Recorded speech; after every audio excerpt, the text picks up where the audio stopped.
On se souviendra du Ride Shakedown 2013 pour le plus incroyable parcours conçu à ce jour, pour le plus grand nombre de spectateurs venus y assister et aussi pour sa finale des plus enlevantes.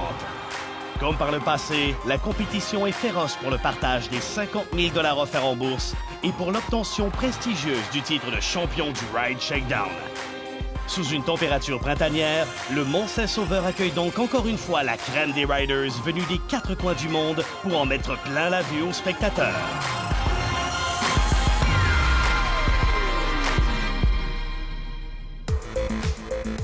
La mission du Ride Shakedown, c'est de faire la promotion du snowboard, de faire la promotion des athlètes professionnels, de mettre de l'avant des athlètes amateurs, et puis de faire passer un bon moment à tous les spectateurs qui viennent à l'événement, vivre une expérience qu'ils ne vivent pas nulle part ailleurs. Ça, pour l'industrie du ski au Québec, de se mettre sur la map avec un événement d'une telle envergure, je pense que c'est très, très positif. Et bien entendu, ça reflète très bien sur le Mont-Saint-Sauveur. On n'aurait pas pu se rendre aujourd'hui après 12 ans et avoir cette envergure-là si la collaboration de la station haute n'avait pas été excellente comme celle du Mont-Saint-Sauveur. C'est une relation d'amour, je pense, qui dure depuis très, très longtemps. Pat a toujours amené des gros événements d'envergure dans notre région, mais le Shakedown, je pense que c'est lui qui prend la palme. Les chutes de neige importantes de l'hiver 2013 ont permis aux organisateurs d'y aller à fond pour réaliser le plus gros monticule de rails à ce jour.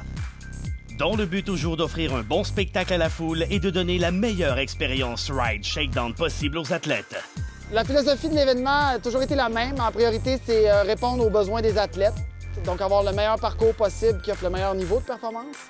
Puis 2, l'accessibilité des spectateurs au parcours. Et puis cette année, bon, depuis 2011, on avait la loge. La loge était revenue l'année passée encore. Puis là, cette année, ce qu'on a créé, c'est qu'on a créé un multi-loge. C'est vraiment d'être super proche du parcours. Comme là, cette année, les athlètes passent entre 10 et 15 pieds de la loge. Donc vraiment, là, tu les sens passer à côté de toi, tu entends le son sur les rampes, tu les entends atterrir dans le saut. Donc t'as vraiment, là, tu es en première loge, c'est le cas de dire.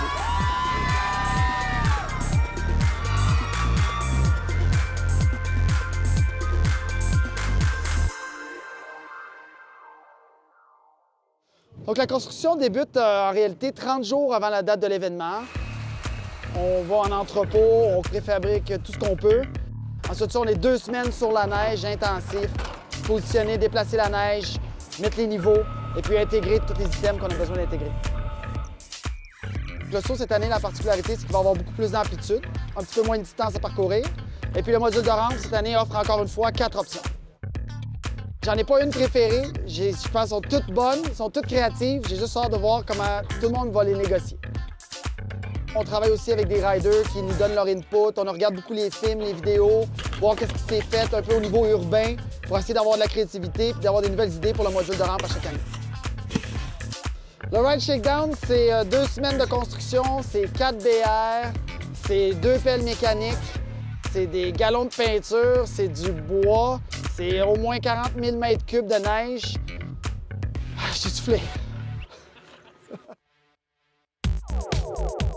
Le monticule de rails du Shakedown 2013 est un monstre constitué de 3 modules successifs.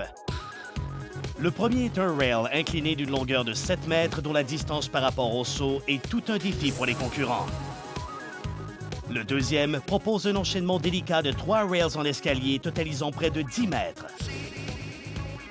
Le troisième est un rail continu de type flat-down qui court en parallèle d'un rail droit d'une quinzaine de mètres dont les possibilités viennent tester l'imagination des riders. Ah, c'est tout un setup, là. Je veux dire, il n'y a rien de facile là-dedans, il n'y a rien comme porte de sortie. C'est tous des gros modules. Fait que, il va falloir faire avec ce qu'on a. Ça va être un bon show, je pense.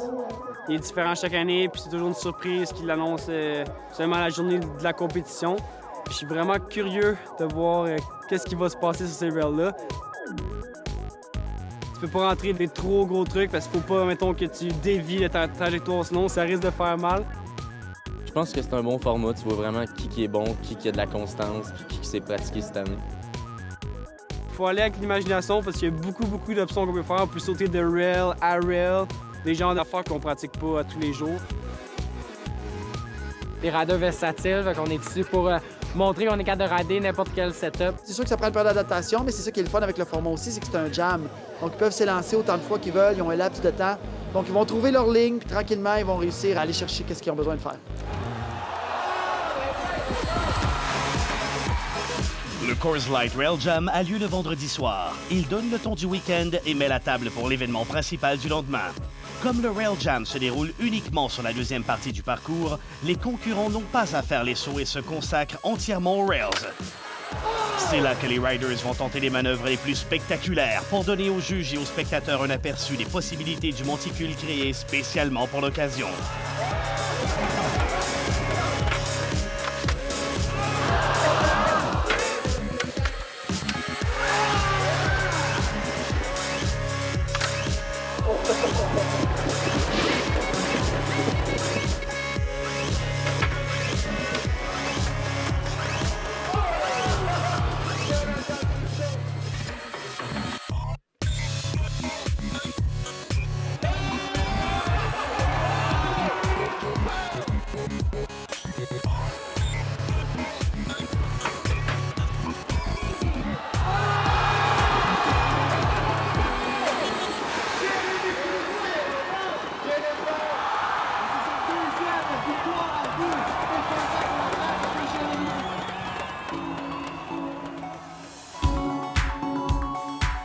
Après la pause, un survol des multiples événements qui font du Ride Shakedown une compétition exceptionnelle.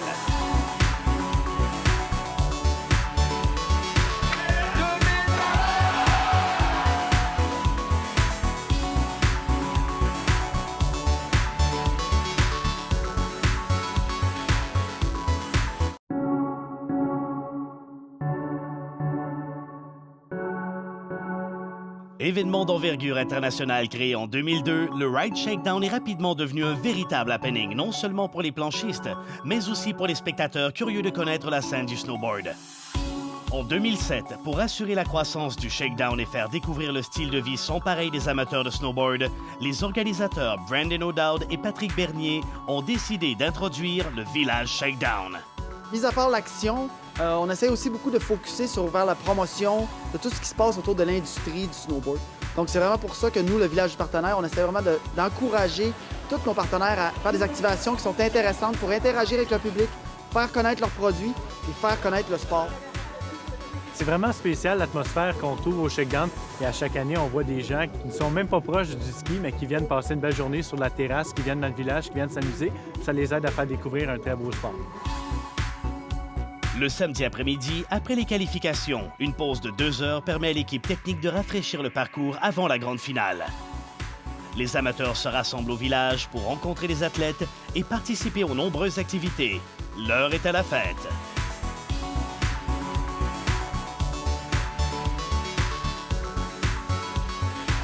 Ça vous inspire quoi, le Ride Shakedown? Moi, de faire plus de jump, là, puis vu que c'est gros, là, plus me pratiquer pour être aussi bon qu'eux. Je suis pas le Ride Shakedown. Je pense que c'est une belle journée, bonne activité. Il y a beaucoup d'ambiance, beaucoup de gens qui sont ici de tout partout. Je sais maintenant que vous êtes dans le line-up pour le Big Air tantôt. Qu'est-ce que vous allez sortir comme truc? Le bigger! C'est une chose! C'est le plus gros événement de snowboard au Canada, puis c'est absolument capoté. Toi, tu m'as dit tantôt que tu aurais eu envie de le faire, mais que tu pouvais pas parce que... Trop vieux. OK. Mais non, tu fais même pas tes 22 ans. Toi, t'aimerais-tu ça faire le jump? Ouais, j'aimerais ça, faire ça. OK, bon, on ira tantôt. J'ai mes snowblades et ma tuque longue. Je pense que c'est une des plus grosses compétitions au Québec. On a des riders qui viennent un peu partout au Canada, fait que c'est vraiment cool comme compétition. Qu'est-ce que ça représente, le Ride Shakedown, pour toi? Moi, c'est la première année que je viens voir ça, puis je trouve ça très bien, puis je trouve que les jeunes, ont beaucoup de guts, ça, franchement, là. Je pense que toutes les Laurentides, toute la communauté de snowboarders se rassemblent ici au Mont-Saint-Sauveur. Puis c'est un super week-end pour justement autant gagner des prix, mais c'est pas juste tu te promènes dans une tente puis tu peux recevoir un autocollant. C'est vraiment une activité, une interaction qui se crée entre le client et puis le partenaire. Et quand il n'y a pas d'action, on va aller dans le village, on va regarder un démo de mini-rampe, on va aller acheter quelque chose à la boutique, on va aller voir un fournisseur, puis on va apprendre sur le produit. Donc ça dynamise beaucoup l'événement.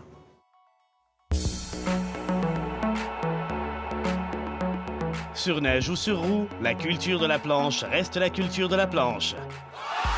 Pendant la pause, une rampe aménagée sur la tente d'ici rassemble les connaisseurs autour d'une compétition de skateboard. Les professionnels de la scène québécoise rivalisent d'audace pour mettre la main sur le prix attribué à la manœuvre la plus spectaculaire. Dehors, Les jeunes planchistes de la relève et leurs parents se retrouvent à l'événement Mini Pro. Âgés de 12 ans et moins, les participants font partie d'un programme sport-études en snowboard. Entourés de la foule, ils ont la chance de vivre l'expérience Shakedown aux côtés de leurs idoles. Encore là, la mission, la philosophie, ça a toujours été de promouvoir le snowboard. On va toujours avoir une catégorie open qu'on appelle, où est-ce que tu as juste à t'inscrire, venir essayer, puis bon, si tu fais le top 3, ben tant mieux, tu t'en viens avec les pros invités, puis c'est le temps de faire ta marque.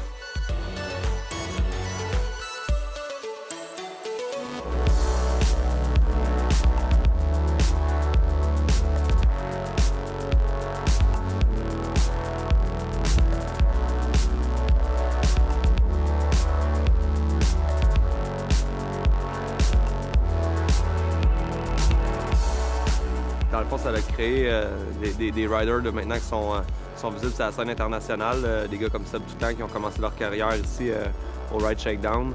Des gars comme Maxence Parot. Fait que c'est sûr que ça donne la possibilité à des riders amateurs de compétitionner contre des riders de niveau international.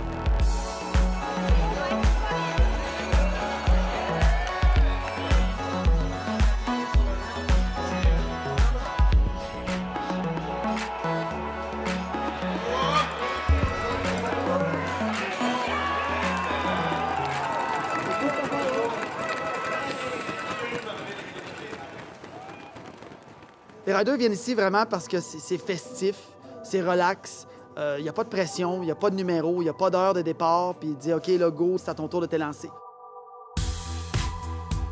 Puis pour eux, le fait d'avoir autant de temps qu'ils veulent pour pratiquer, puis se dire « Bon, ben dans ce temps-là, fais ta descente quand tu es prêt », ça, pour eux, c'est un gros poids de moins sur leurs épaules parce que, justement, ils contrôlent, ils ont le pouvoir dans leurs mains de décider quand est-ce qu'ils font leur descente jugée, donc ils s'amusent.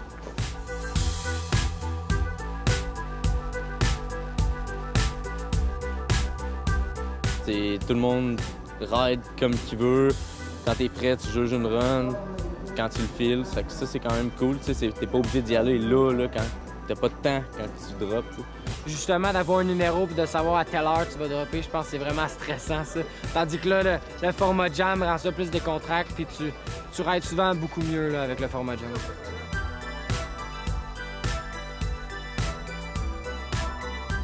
You don't really need to stress at the early morning practice. I even showed up a day too late for the first practice, so you still get to ride your runs and, you get a full day of riding, It's not like waiting for 2 hours to do one run and then waiting another 1.5 to do your second run, being all cold, and you can just kind of shred and have fun with your friends.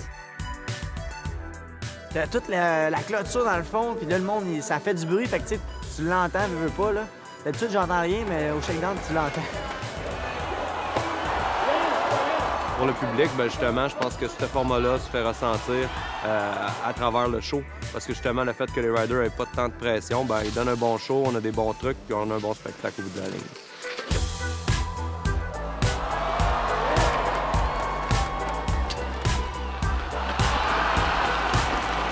Oui, l'action est là, le plaisir, mais l'atmosphère qui est créée là, puis le fait qu'il y ait autant de monde en même temps, ça réagit à l'action. Le format de compétition est super simple à comprendre. Donc, quand c'est le temps, les gens sont vite dedans, puis vraiment, là, le feu, il prend.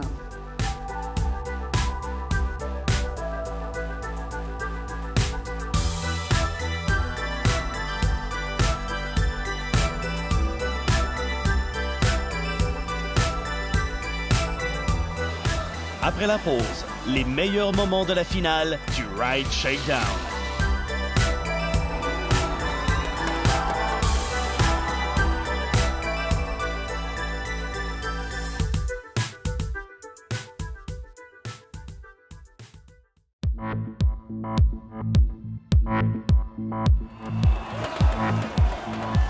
Avec 40 riders professionnels invités pour l'événement principal, le Ride Shakedown promet un spectacle de haut niveau et donne la chance aux planchistes les plus performants à l'heure actuelle de se tailler une réputation sur la scène internationale. Les finalistes ont 2 heures pour effectuer 3 descentes jugées, dont les 2 plus fortes réussies seront retenues pour le calcul du pointage final. La finale, c'est un combiné de 2 runs. Ça fait la 3e année que c'est comme ça. Des fois, tu peux atterrir un truc par chance. Là, vraiment, il faut que tu fasses 2 runs constantes pour être capable de gagner. Fait que je pense que ça donne un peu... ça élève un peu le niveau de difficulté. Le format, c'est 50% sur les sauts, 50% sur les rails. On a 2 juges qui jugent seulement les rails, puis on a 2 juges qui jugent les sauts. Puis ça fait en sorte que le format est 50-50. Quand on juge, nous autres, on y va vraiment avec le riding. On y va pas avec le rider, on y va avec vraiment ce que le rider va faire comme truc, t'sais. La difficulté, le style, l'amplitude, le flow, qui va faire en sorte que le rider peut bien se classer au shakedown. Le shakedown culmine avec la grande finale. Allumés par l'ambiance, les athlètes ne perdent pas une seconde pour démontrer leur savoir-faire. La progression est rapide. Après seulement 2 descentes d'entraînement, la plupart des finalistes sont prêts à effectuer leur première descente jugée. Le Québécois Jason Dubois, gagnant de la demi-finale, ouvre le bal avec une première descente sous les yeux des juges. Il exécute un frontside 1080 suivi d'une manœuvre sur le monticule de marche. Au bas de la piste, ses 28 points lui permettent de prendre temporairement la première place. Vient ensuite Maxence Parot. Âgé de seulement 20 ans, il est la nouvelle sensation canadienne du snowboard. Maxence a connu beaucoup de succès cette saison, en Suisse notamment, où il a remporté l'événement O'Neill Evolution en réussissant un triple cork en compétition, une première en sol européen. Sa descente très solide lui vaut 31,8 points et il s'installe confortablement en tête. Prochain au départ, John Versteeg, un athlète basé à Whistler. Il appelle un backside 1080 avant de négocier le monticule de rail central, composé de 3 rails en escalier et son drop de plus de 3 mètres. Le monticule en diamant lui permet de récolter beaucoup de points. Il exécute à la perfection pas une, pas 2, mais 3 fois chaque palier avec son frontside board slide pour un pointage de 25,3 qui le place en 2e position. Antoine Truchon, 22 ans, a écrasé plusieurs adversaires en demi-finale pour terminer dans le top 10 et mériter sa place en finale. Il exécute un énorme frontside 1080 bien atterri, suivi d'un lip slide très bien négocié, ce qui le fait passer à la première place avec un pointage de 30,1. Le héros local Sébastien Toutan a déjà remporté 4 fois le Ride Shakedown. Sa première victoire lorsqu'il n'avait que 13 ans l'a fait passer à l'histoire de l'événement. Il débute en force avec un immense double cork 1080 atterri à la limite inférieure du saut. Il poursuit avec un backside 270 sur le module de rampe. Avec un résultat de 31,8, il égalise le pointage de Maxence Parot pour le rejoindre en première position. Antoine Truchon est en piste. Il a réussi un pointage de 30,1 à sa première descente, ce qui lui a permis de prendre la 3e position au terme de la première ronde. Il exécute un gigantesque switch backside double cork 1260 suivi de nose slide transféré en frontboard sur le monticule de rails, une manœuvre parfaitement atterrie.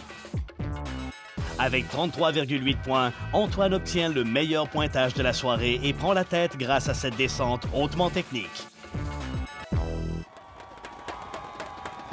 Pour prendre la tête, Sébastien Toutan a besoin d'un pointage de 32,1. Fidèle à lui-même, il n'élève jamais les mains au-dessus de sa tête pendant la descente. C'est une exécution parfaite pour Sébastien, qui ne ménage aucun effort pour remporter de nouveau le titre. Sa descente lui permet d'accéder à la première position, à égalité avec Antoine Truchon.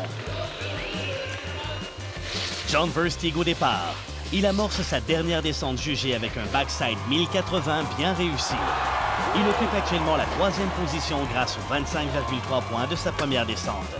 Il obtient 27,6 points pour un total de 52,9. Il va sans doute espérer garder sa place au classement. Pour sa 2e descente, Maxence Parot tente le fameux triple cork. 3 rotations des accès et 4 tours sur lui-même. Une figure qui n'a jamais été réussie au Ride Shakedown. Malheureusement, c'est raté. Maxence est passé à un cheveu de réussir sa manœuvre et il ne fait aucun doute qu'on entendra encore parler de lui dans les années à venir. Celui qui a remporté plusieurs médailles aux X-Games, le quadruple champion du Ride Shakedown ici au Mont-Saint-Sauveur, Seb Toots s'élance à son tour pour un triple cork. C'est raté. Sébastien est lui aussi passé extrêmement proche de réussir. Mais avec le calibre actuel, personne ne qualifiera de réussie une manœuvre si le planchiste n'est pas en mesure de poursuivre sa descente proprement. Encore cette année, le triple cork complet sera absent du Ride Shakedown. Malgré tout, Sébastien est toujours en première place et le seul athlète qui peut maintenant le détrôner est Antoine Truchon. Il s'élance pour un frontside 1260 double cork. Il est solide. Il doit récolter 30,1 points pour remporter le titre. Et c'est réussi. Il obtient 31,4 pour un total de 65,2.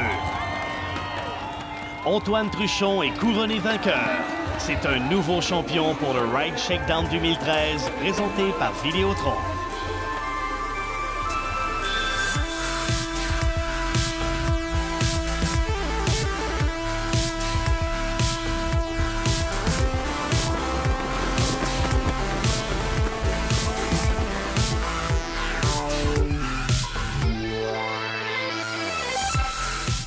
Show up, ride, have fun with everybody, and then it's a big party afterwards. On ride dans le chum, on a du fun, il n'y a rien de stressant. La foule, l'ambiance, je pense que c'est ça qui rend l'événement vraiment décontracté. Tout le monde est là pour avoir du fun, tout le monde est là pour faire le party après. Même les mondes qui font pas de snow, ils savent c'est quoi. Il n'y a pas une expérience comme ça, il n'y a pas d'ambiance comme ça dans d'autres compétitions. Mais nous, on espère continuer encore très longtemps avec le Ride Shakedown. On veut juste continuer de grandir, continuer de faire la promotion du snowboard et avoir le plus de monde possible qui vienne jouer sa neige.